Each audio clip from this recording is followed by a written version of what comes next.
LEQ audio में आपका स्वागत है। आज हम NCERT क्लास 11 के चैप्टर 1 कंप्यूटर सिस्टम को पढ़ने वाले हैं। A computer would deserve to be called intelligent if it could deceive a human into believing that it was human. Alan Turing। Alan Turing कहते हैं कि अगर कोई कंप्यूटर इंसान को ये महसूस करा दे कि वो भी एक इंसान है, तो वही कंप्यूटर सच में इंटेलिजेंट कहलाने लायक होगा। 1.1 Introduction to Computer System. A computer is an electronic device that can be programmed to accept data as input, process it, and generate result as output. Computer एक इलेक्ट्रॉनिक डिवाइस होता है जो data को input के रूप में लेता है, उस पर प्रोसेसिंग करता है और आउटपुट देता है। कंप्यूटर जब हार्डवेयर और सॉफ्टवेयर के साथ मिलकर काम करता है तो उसे कंप्यूटर सिस्टम कहा जाता है। A computer system mainly consists of central processing unit, memory, input devices, output devices और storage devices। ये सब कंपोनेंट्स मिलकर एक सिंगल यूनिट के रूप में काम करते हैं और हमें डिज़ायर्ड आउटपुट देते हैं। कंप्यूटर सिस्टम अलग अलग साइज और फॉर्म्स में मिलता है। ये हाई एंड सर्वर से लेकर personal desktop, laptop, tablet computer और स्मार्टफोन तक हो सकता है। कंप्यूटर सिस्टम के ब्लॉक डायग्राम में दिखाया जाता है कि डेटा और सिग्नल्स का फ्लो एक कंपोनेंट से दूसरे कंपोनेंट तक कैसे होता है। 1.1.1 सेंट्रल प्रोसेसिंग यूनिट या सीपीयू। सेंट्रल प्रोसेसिंग यूनिट या सीपीयू कंप्यूटर का सबसे इम्पॉर्टेंट हिस्सा होता है। इसे कंप्यूटर का ब्रेन भी कहा जाता है क्योंकि सारी प्रोसेसिंग यहीं होती है। फिजिकली सीपीयू एक या एक से ज़्यादा माइक्रोचिप्स पर होता है जिन्हें इंटीग्रेटेड सर्किट्स कहा जाता है। ये आईसीज सेमीकंडक्टर मटेरियल से बने होते हैं। सीपीयू को प्रोग्राम्स के थ्रू इंस्ट्रक्शंस और डेटा मिलता है। सीपीयू मेमोरी से डेटा और इंस्ट्रक्शंस फेच करता है, अरिथमेटिक और लॉजिकल ऑपरेशंस परफॉर्म करता है और रिजल्ट वापस मेमोरी में स्टोर कर देता है। प्रोसेसिंग के दौरान सीपीयू अपनी लोकल मेमोरी का यूज़ करता है जिसे रजिस्टर्स कहा जाता है। रजिस्टर्स सीपीयू चिप का हिस्सा होते हैं और साइज और नंबर में लिमिटेड होते हैं। इनका यूज़ डेटा, इंस्ट्रक्शंस और इंटरमीडिएट रिजल्ट स्टोर करने के लिए होता है। रजिस्टर्स के अलावा सीपीयू के दो मेन कंपोनेंट्स होते हैं। अरिथमेटिक लॉजिक यूनिट या एएलयू सभी अरिथमेटिक ऑपरेशंस जैसे एडिशन, सब्ट्रैक्शन और लॉजिकल ऑपरेशंस जैसे कंपैरिजन परफॉर्म करता है।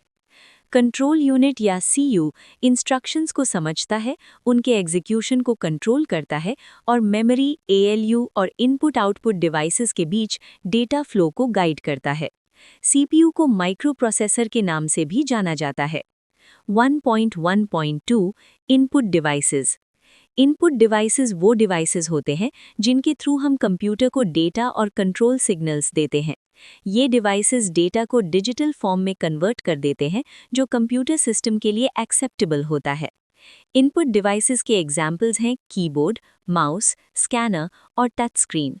विजुअली इम्पेयर्ड यूजर्स के लिए स्पेशली डिजाइंड ब्रेल कीबोर्ड्स भी अवेलेबल होते हैं। आज के समय में हम वॉइस के थ्रू भी डेटा एंटर कर सकते हैं, जैसे गूगल वॉइस सर्च के थ्रू हम अपनी आवाज़ से वेब सर्च कर सकते हैं। इनपुट डिवाइस के थ्रू दिया गया डेटा टेम्पररी रूप से मेन मेमोरी या रैम में स्टोर होता है। परमानेंट स्टोरेज और फ्यूचर यूज़ के लिए डेटा और इंस्ट्रक्शंस सेकेंडरी मेमोरी में स्टोर किए जाते हैं। Output devices. आउटपुट डिवाइस वो डिवाइस होता है जो कंप्यूटर सिस्टम से डेटा रिसीव करता है और उसे ह्यूमन अंडरस्टैंडेबल फॉर्म में दिखाता है। मॉनिटर, प्रोजेक्टर, स्पीकर, हेडफोन्स और प्रिंटर आउटपुट डिवाइसेस हैं। Braille display monitor visually challenged लोगों के लिए बहुत यूजफुल होता है। प्रिंटर सबसे कॉमन आउटपुट डिवाइस है जो हार्ड कॉपी के रूप में आउटपुट देता है। इंकजेट, लेज़र और dot matrix printers commonly use किए जाते हैं। आजकल 3D प्रिंटर्स का भी यूज हो रहा है जो डिजिटल 3D डिज़ाइन से फिजिकल ऑब्जेक्ट्स बनाते हैं। इनका यूज मैन्युफैक्चरिंग इंडस्ट्रीज में प्रोटोटाइप्स बनाने के लिए और मेडिकल फील्ड में बॉडी ऑर्गन्स डेवलप करने के लिए किया जा रहा है। ऐसे ही NCERT के कंप्लीट ऑडियो लेसन सुनने के लिए आज ही LEQ audio app play store से डाउनलोड करें या विजिट करें leqaudio.com। लेक ऑडियो में आपका स्वागत है। आज हम एनसीईआरटी क्लास 11 के चैप्टर 1 का next part 1.2 evolution of computer को समझने वाले हैं। 1.2 evolution of computer. From a simple calculator to a modern-day powerful data processor, computing devices have evolved in a relatively short span of time. एक simple calculator से लेकर आज के powerful computers तक, computing devices ने बहुत कम समय में काफ़ी ज़्यादा विकास किया है। शुरुआत में कंप्यूटर्स सिर्फ कैलकुलेशन के लिए यूज़ होते थे, लेकिन धीरे धीरे ये machines data processing, storage, communication और डिसीजन मेकिंग जैसे कामों के लिए यूज़ होने लगीं। कंप्यूटर की डेवलपमेंट में कई इंपॉर्टेंट इन्वेंशंस और कॉन्सेप्ट्स का योगदान रहा। एबेकस से लेकर पैस्कलाइन, एनालिटिकल इंजन और ट्यूरिंग मशीन तक हर इन्वेंशन ने कंप्यूटिंग को एक नया डायरेक्शन दिया। ट्यूरिंग मशीन ने ये कॉन्सेप्ट दिया कि कोई भी प्रॉब्लम को प्रोग्राम के थ्रू सॉल्व किया जा सकता है, जो आज के प्रोग्रामेबल कंप्यूटर्स का बेस बना। Von Neumann architecture computer system का एक बहुत इंपॉर्टेंट कॉन्सेप्ट है। इस आर्किटेक्चर में एक सेंट्रल प्रोसेसिंग यूनिट होता है जो अरिथमेटिक और लॉजिकल इंस्ट्रक्शंस को प्रोसेस करता है। इसके साथ एक मेमोरी होती है जिसमें डेटा और प्रोग्राम स्टोर किए जाते हैं। इनपुट डिवाइसेस होते हैं डेटा देने के लिए, आउटपुट डिवाइसेस होते हैं रिजल्ट दिखाने के लिए, और कम्युनिकेशन चैनल्स होते हैं डेटा को भेजने और रिसीव करने के लिए। Electronic numerical integrator and computer, जिसे ENIAC कहा जाता है, फर्स्ट बाइनरी प्रोग्रामेबल कंप्यूटर था जो वॉन न्यूमन आर्किटेक्चर पर बेस्ड था। 1970s के दौरान इलेक्ट्रॉनिक सर्किट्स की लार्ज स्केल इंटीग्रेशन या LSI पॉसिबल हुई। इस टेक्नोलॉजी की मदद से पूरा CPU एक सिंगल चिप पर इंटीग्रेट किया गया, जिसे माइक्रो प्रोसेसर कहा गया। इसी पीरियड में गॉर्डन मूर ने मूर्स लॉ दिया। इस लॉ के अकॉर्डिंग हर 2 साल में एक चिप पर ट्रांजिस्टर्स की संख्या डबल हो जाती है और उसकी कॉस्ट लगभग हाफ हो जाती है। 1980s में टेक्नोलॉजी और एडवांस हुई और वेरी लार्ज स्केल इंटीग्रेशन या VLSI डेवलप हुई। इसमें लगभग 3 मिलियन कंपोनेंट्स को एक छोटी सी चिप पर इंटीग्रेट किया गया, जिससे कंप्यूटर्स की प्रोसेसिंग पावर बहुत ज़्यादा बढ़ गई। आगे चलकर सुपर लार्ज स्केल इंटीग्रेशन या SLSI आई, जिसमें एक सिंगल इंटीग्रेटेड सर्किट पर लगभग 10⁶ कंपोनेंट्स फैब्रिकेट किए जा सकते हैं। 1981 में IBM ने अपना पहला पर्सनल कंप्यूटर इंट्रोड्यूस किया। इसके बाद 1984 में एप्पल ने मैकिन्टॉश मशीन्स लॉन्च की। पर्सनल कंप्यूटर्स की पॉपुलैरिटी तब और ज़्यादा बढ़ी जब graphical user interface based operating systems introduce हुए। माइक्रोसॉफ्ट और दूसरी कंपनीज ने GUI बेस्ड सिस्टम्स डेवलप किए, जिन्होंने कमांड लाइन इंटरफेस जैसे यूनिक्स और DOS की जगह ले ली। 1990s के दौरान वर्ल्ड वाइड वेब के ग्रोथ ने कंप्यूटर्स का यूज़ मास लेवल पर बढ़ा दिया। इंटरनेट के आने के बाद कंप्यूटर्स डेली लाइफ का एक इम्पॉर्टेंट हिस्सा बन गए। इसके बाद लैपटॉप्स आए, जिन्होंने पर्सनल कंप्यूटिंग को पोर्टेबल बना दिया। फिर स्मार्टफोन्स, टैबलेट्स और पर्सनल डिजिटल असिस्टेंट्स आए, जिन्होंने कंप्यूटिंग को और ज़्यादा एक्सेसिबल बना दिया। ये devices processor miniaturization, faster memory, high speed data और एडवांस्ड कनेक्टिविटी टेक्नोलॉजीज़ का फ़ायदा उठाते हैं। आज के समय में नेक्स्ट जनरेशन कंप्यूटिंग डिवाइसेस में वेरेबल गैजेट्स शामिल हैं, जैसे smart watches, smart lenses, headbands और हेडफोन्स। साथ ही smart appliances internet of things का हिस्सा बन रहे हैं, जो आर्टिफिशियल इंटेलिजेंस की पावर का यूज़ करके काम करते हैं। इस तरह एवोल्यूशन ऑफ कंप्यूटर एक कंटिन्यूअस प्रोसेस है, जो सिंपल कैलकुलेशन मशीन से शुरू होकर आज के इंटेलिजेंट, कनेक्टेड और स्मार्ट डिवाइसेस तक पहुंच चुका है। ऐसे ही NCERT के complete chapter wise audio lesson सुनने के लिए आज ही LecQ audio app play store से डाउनलोड करें या विजिट करें lekaudio.com। लिखो ऑडियो।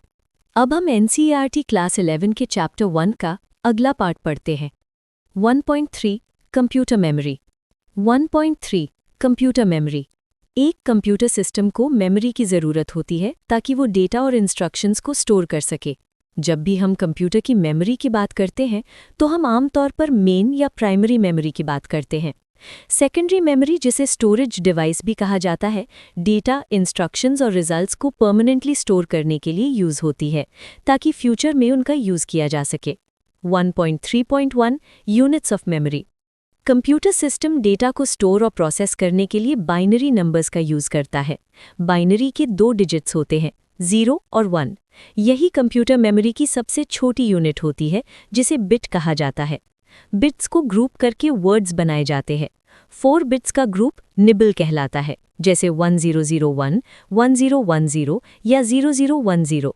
दो निबल्स मिलकर 8 बिट्स बनते हैं और 8 बिट्स को बाइट कहा जाता है, जैसे 0100, 0110 या 100, 0001। बाइट्स को भी स्टैंडर्ड यूनिट्स की तरह ग्रुप करके बड़े मेमोरी यूनिट्स बनाए जाते हैं। 1 किलोबाइट का मतलब होता है 1024 बाइट्स। 1 मेगाबाइट 1024 किलोबाइट्स के बराबर होता है। 1 गीगाबाइट 1024 मेगाबाइट्स के इक्वल होता है। 1 टेराबाइट 1024 गीगाबाइट्स होता है। इसी तरह और भी बड़े यूनिट्स होते हैं, जैसे पेटाबाइट, एक्साबाइट, ज़ेटाबाइट और योटाबाइट, जहां हर नेक्स्ट यूनिट पिछली यूनिट का 1024 गुना होता है। ये यूनिट्स डिजिटल डेटा को मेजर करने के लिए यूज़ किए जाते हैं। 1.3.2 टाइप्स ऑफ मेमोरी। इंसान अपनी ज़िंदगी में कई चीज़ें याद रखता है, लेकिन सब कुछ मेमोरी पर डिपेंड नहीं करता। इसलिए हम नोट्स, डॉक्यूमेंट्स और डायरीज़ का यूज़ करते हैं। बिल्कुल इसी तरह कंप्यूटर सिस्टम में भी दो तरह की मेमोरी होती है, प्राइमरी मेमोरी और secondary memory. Primary memory. Primary memory computer system का एक एसेंशियल हिस्सा होती है। किसी भी प्रोग्राम या डेटा पर प्रोसेसिंग शुरू करने से पहले उसे प्राइमरी मेमोरी में लोड किया जाता है। सीपीयू डायरेक्टली प्राइमरी मेमोरी के साथ रीड और राइट ऑपरेशन करता है। प्राइमरी मेमोरी दो टाइप्स की होती है, रैम और रोम। रैम वॉलेटाइल मेमोरी होती है। जब तक कंप्यूटर को पावर सप्लाई मिलती रहती है, तब तक रैम में डेटा रहता है। जैसे ही पावर ऑफ होती है, रैम का सारा डेटा इरेज हो जाता है। कंप्यूटर जब स्टार्ट होता है या कोई सॉफ्टवेयर ओपन होता है, तो रिक्वायर्ड डेटा और प्रोग्राम रैम में लोड होते हैं। रैम को मेन मेमोरी भी कहा जाता है और ये सेकेंडरी मेमोरी से ज़्यादा फास्ट होती है। रोम नॉन वॉलेटाइल मेमोरी होती है। पावर बंद होने के बाद भी इसमें स्टोर्ड डेटा सेफ रहता है। रोम का यूज़ उन प्रोग्राम्स के लिए होता है जो रेयरली चेंज होते हैं, जैसे बूट लोडर जो ऑपरेटिंग सिस्टम को मेमोरी में लोड करता है। Cache memory. RAM secondary storage से फास्ट होती है, लेकिन सीपीयू के कंपैरिजन में फिर भी स्लो होती है।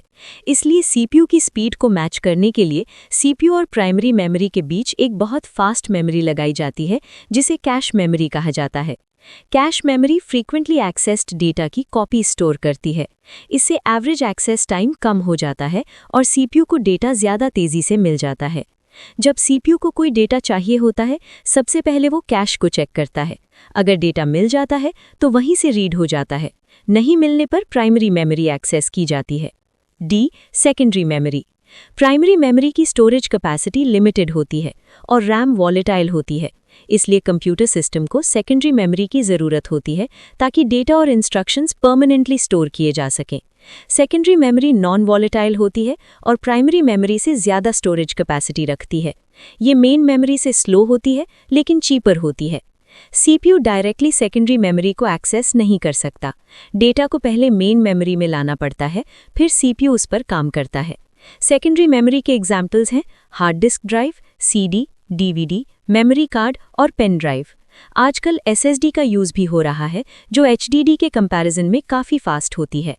1.4 data transfer between memory and CPU. CPU और मेमोरी के बीच डेटा ट्रांसफ़र होना बहुत ज़रूरी होता है, चाहे डेटा प्राइमरी मेमोरी से हो या सेकेंडरी मेमोरी से। कंप्यूटर सिस्टम के डिफरेंट कंपोनेंट्स के बीच डेटा फिजिकल वायर्स के थ्रू ट्रांसफ़र होता है, जिन्हें बस कहा जाता है। बस 3 टाइप्स की होती है। डेटा बस का यूज़ एक्चुअल डेटा ट्रांसफ़र के लिए होता है। एड्रेस बस का यूज़ मेमोरी लोकेशन का एड्रेस भेजने के लिए होता है। कंट्रोल बस कंट्रोल सिग्नल्स को कम्युनिकेट करता है। ये तीनों मिलकर सिस्टम बस बनाते हैं। सीपीयू जब डेटा रीड या राइट करना चाहता है, तो सबसे पहले एड्रेस बस पर मेमोरी लोकेशन का एड्रेस रखता है। कंट्रोल बस के थ्रू रीड या राइट सिग्नल भेजा जाता है। अगर राइट ऑपरेशन है, तो डेटा बस पर डेटा रखा जाता है और वो स्पेसिफाइड मेमोरी एड्रेस पर स्टोर हो जाता है। अगर रीड ऑपरेशन है, तो मेमोरी कंट्रोलर डेटा को डेटा बस पर प्लेस करता है, जिसे सीपीयू रीड करता है। डेटा बस बाई डायरेक्शनल होती है, क्योंकि डेटा रीड और राइट दोनों होता है। एड्रेस बस और कंट्रोल बस यूनिडायरेक्शनल होती है। मेमोरी कंट्रोलर मेन मेमोरी के डेटा फ्लो को मैनेज करता है और सीपीयू और मेमोरी के बीच कोऑर्डिनेशन बनाए रखता है। इस तरह से मेमोरी और सीपीयू के बीच डेटा ट्रांसफ़र होता है, जो कंप्यूटर सिस्टम को एफिशिएंट बनाता है। एनसीईआरटी के ऐसे ही complete concept based audio lessons के लिए आज ही लिखो ऑडियो ऐप प्ले स्टोर से डाउनलोड करें या विजिट करें likhuaudio.com। अब हम एनसीईआरटी क्लास 11 के चैप्टर 1 का अगला हिस्सा पढ़ते हैं, 1.5 माइक्रोप्रोसेसर्स। 1.5 माइक्रोप्रोसेसर्स। पहले के समय में कंप्यूटर का सीपीयू इतना बड़ा होता था कि पूरा एक रूम या कई कैबिनेट्स में फिट होता था। टेक्नोलॉजी के डेवलपमेंट के साथ सीपीयू का फिजिकल साइज धीरे धीरे कम होता गया। आज के समय में एक पूरा सीपीयू सिर्फ एक सिंगल माइक्रोचिप पर फिट हो जाता है। जब किसी प्रोसेसर या सीपीयू को एक ही माइक्रोचिप पर इम्प्लीमेंट किया जाता है तो उसे माइक्रोप्रोसेसर कहा जाता है। आज लगभग सभी सीपीयूज माइक्रोप्रोसेसर्स ही होते हैं, इसलिए प्रैक्टिकल पर्पस के लिए सीपीयू और माइक्रोप्रोसेसर शब्दों का यूज इंटरचेंजेबली किया जाता है। माइक्रोप्रोसेसर एक छोटा सा इलेक्ट्रॉनिक कंपोनेंट होता है जो डेटा प्रोसेसिंग के साथ साथ अरिथमेटिक और लॉजिकल ऑपरेशंस परफॉर्म करता है। मॉडर्न माइक्रोप्रोसेसर्स इंटीग्रेटेड सर्किट्स पर बने होते हैं जिनमें मिलियंस ऑफ टाइनी कंपोनेंट्स जैसे रेजिस्टर्स, ट्रांजिस्टर्स और डायोड्स होते हैं। प्रोसेसिंग कैपेबिलिटी के बढ़ने, फिजिकल साइज के घटने और कॉस्ट कम होने की वजह से माइक्रोप्रोसेसर्स बहुत पॉपुलर हो गए हैं। आज के माइक्रोप्रोसेसर्स इतने पावरफुल हैं कि ये हर मिलीसेकंड में मिलियंस ऑफ इंस्ट्रक्शंस प्रोसेस कर सकते हैं। 1.5.1 माइक्रोप्रोसेसर स्पेसिफिकेशंस। माइक्रोप्रोसेसर्स को अलग अलग फीचर्स के बेस पर क्लासिफाई किया जाता है, जैसे chip type, word size, memory size, clock speed और number of cores. Word size का मतलब होता है मैक्सिमम नंबर ऑफ बिट्स जो माइक्रोप्रोसेसर एक साथ प्रोसेस कर सकता है। शुरुआत में वर्ड साइज सिर्फ 8 बिट्स का होता था क्योंकि उस टाइम टेक्नोलॉजी की लिमिट वहीं तक थी। आज के समय में मिनिमम वर्ड साइज 16 बिट्स होता है और मैक्सिमम वर्ड साइज 64 बिट्स तक पहुंच चुका है। मेमोरी साइज का रिलेशन डायरेक्टली वर्ड साइज से होता है। पहले जब वर्ड साइज 4 या 8 बिट्स का होता था तब रैम की कैपेसिटी भी बहुत कम होती थी, जैसे 4 MB। जैसे जैसे वर्ड साइज 64 बिट्स तक बढ़ा, वैसे वैसे रैम का साइज भी बहुत ज़्यादा बढ़ गया। आज थ्योरेटिकली 64 बिट सिस्टम्स में 16 एक्साबाइट्स तक की रैम पॉसिबल हो चुकी है। कंप्यूटर के अंदर एक इंटरनल क्लॉक होती है जो रेगुलर टाइम इंटरवल पर पल्सेस जनरेट करती है। क्लॉक स्पीड का मतलब होता है एक सेकंड में कितनी पल्सेस जनरेट होती हैं। क्लॉक स्पीड ही बताती है कि कंप्यूटर इंस्ट्रक्शंस को कितनी तेज़ी से एग्जीक्यूट कर सकता है। पहले क्लॉक स्पीड हर्ट्ज और किलोहर्ट्ज में मेजर की जाती थी, लेकिन आज के समय में ये गीगाहर्ट्ज में मेजर होती है, यानी बिलियंस ऑफ पल्सेस पर सेकंड। कोर सीपीयू का बेसिक कंप्यूटेशन यूनिट होता है। पहले के प्रोसेसर्स में सिर्फ एक ही कोर होता था, इसलिए वो एक टाइम पर सिर्फ एक ही टास्क परफॉर्म कर पाते थे। मल्टी कोर प्रोसेसर्स के आने के बाद कंप्यूटर एक साथ मल्टीपल टास्क्स एग्जीक्यूट कर सकता है, जिससे ओवरऑल परफॉर्मेंस काफ़ी बढ़ जाती है। 2 कोर्स वाले प्रोसेसर को डुअल कोर, 4 कोर्स वाले को क्वाड कोर और 8 कोर्स वाले प्रोसेसर को ऑक्टा कोर कहा जाता है। माइक्रोप्रोसेसर के एवोल्यूशन को जेनरेशंस के रूप में समझा जा सकता है। फर्स्ट जनरेशन माइक्रोप्रोसेसर्स 1971 से 1973 के बीच आए, जो LSI टेक्नोलॉजी पर बेस्ड थे और 4 या 8 बिट वर्ड साइज सपोर्ट करते थे, जैसे इंटेल 8080। सेकेंड जनरेशन प्रोसेसर्स में 8 बिट वर्ड साइज और ज़्यादा मेमोरी सपोर्ट मिलने लगा, जैसे इंटेल 8085 और मोटोरोला 6800। थर्ड जनरेशन में VLSI टेक्नोलॉजी आई और 16 बिट प्रोसेसर्स डेवलप हुए, जैसे इंटेल 8086। फोर्थ जनरेशन के प्रोसेसर्स 32 बिट प्रोसेसर्स आए जो ज़्यादा मेमोरी और ज़्यादा स्पीड सपोर्ट करते थे। फिफ्थ जनरेशन के प्रोसेसर्स SLSI टेक्नोलॉजी पर बेस्ड है और 64 बिट आर्किटेक्चर के साथ मल्टी कोर सपोर्ट करते हैं, जैसे पेंटियम, सेलेरॉन और Xeon. 1.5.2 microcontrollers. Microcontroller एक छोटा कंप्यूटिंग डिवाइस होता है जिसमें सीपीयू के साथ साथ फिक्स्ड अमाउंट की रैम, रोम और पेरिफेरल्स सब कुछ एक ही चिप पर एम्बेडेड होता है। इसके कंपैरिजन में माइक्रो प्रोसेसर में सिर्फ सीपीयू होता है। माइक्रो कंट्रोलर्स का use keyboard, mouse, washing machine, digital camera, pen drive, remote controller और माइक्रोवेव जैसे डिवाइसेस में होता है। क्योंकि माइक्रो कंट्रोलर्स स्पेसिफिक टास्क्स के लिए डिज़ाइन किए जाते हैं, इसलिए इनका साइज और कॉस्ट दोनों कम होता है। माइक्रो कंट्रोलर को किसी डिवाइस के अंदर एम्बेड कर दिया जाता है ताकि वो बिना ह्यूमन इंटरवेंशन के स्पेसिफिक फंक्शनैलिटी परफॉर्म कर सके। जैसे एक फुली ऑटोमेटिक वॉशिंग मशीन में माइक्रो कंट्रोलर वॉशिंग साइकिल को कंट्रोल करता है। पहले पानी भरा जाता है, फिर कपड़े भिगोए और धोए जाते हैं, उसके बाद पानी निकाला जाता है और कपड़ों को स्पिन ड्राई किया जाता है।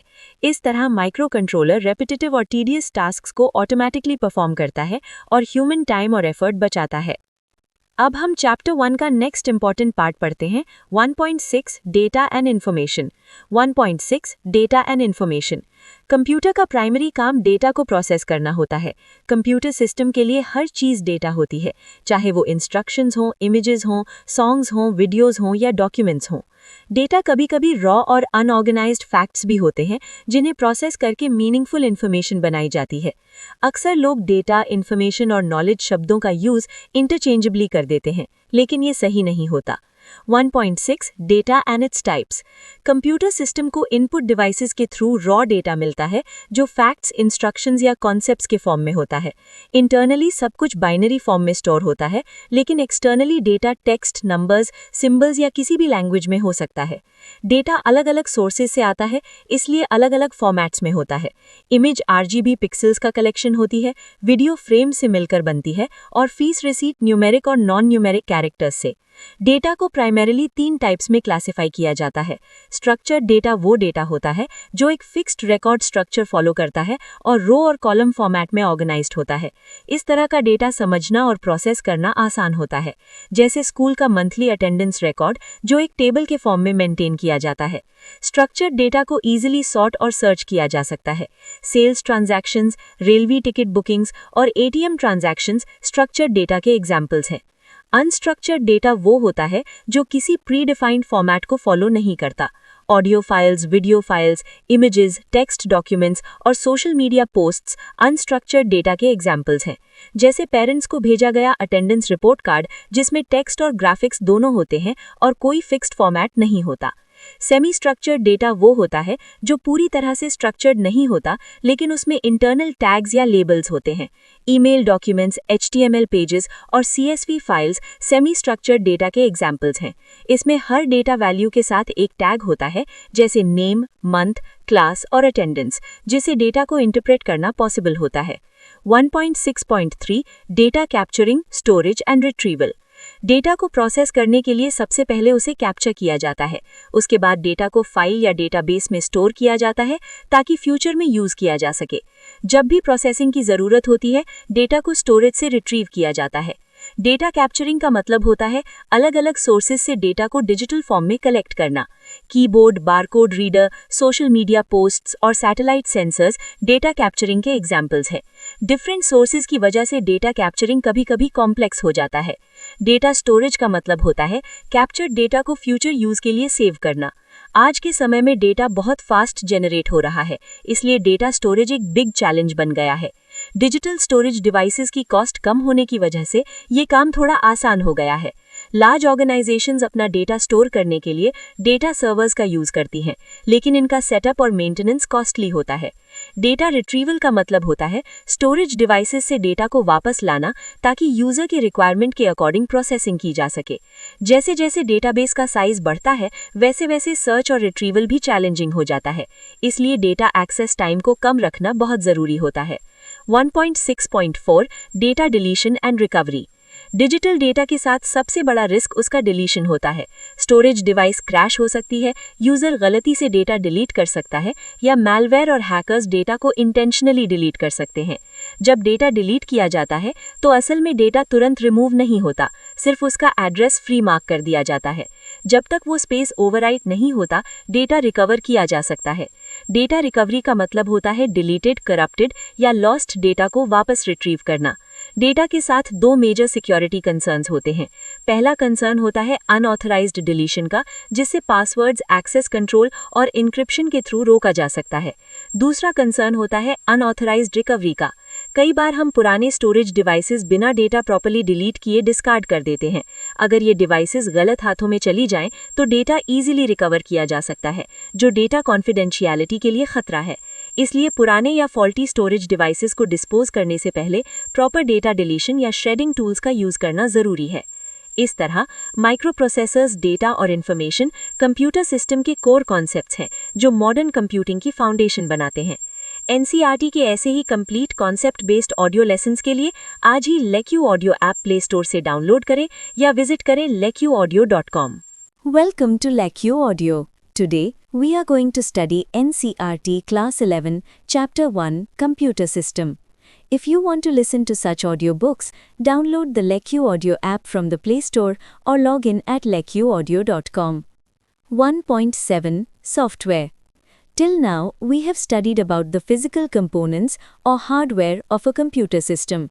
However, hardware alone is of no use. Hardware needs to be operated by a set of instructions. These sets of instructions are known as software. Software is that component of a computer system which we cannot touch or see physically. It consists of instructions and data that are processed using computer hardware. Hardware and software together complete any task. Software is a collection of instructions which, when executed, produces the desired output. Each software is written for a specific computational purpose. Examples of software include operating systems like Ubuntu and Windows 7/10, word processing tools such as LibreOffice and Microsoft Word, video players like VLC Player, and photo editors like GIMP and LibreOffice Draw. A document or image stored on a hard disk or pen drive is called a soft copy.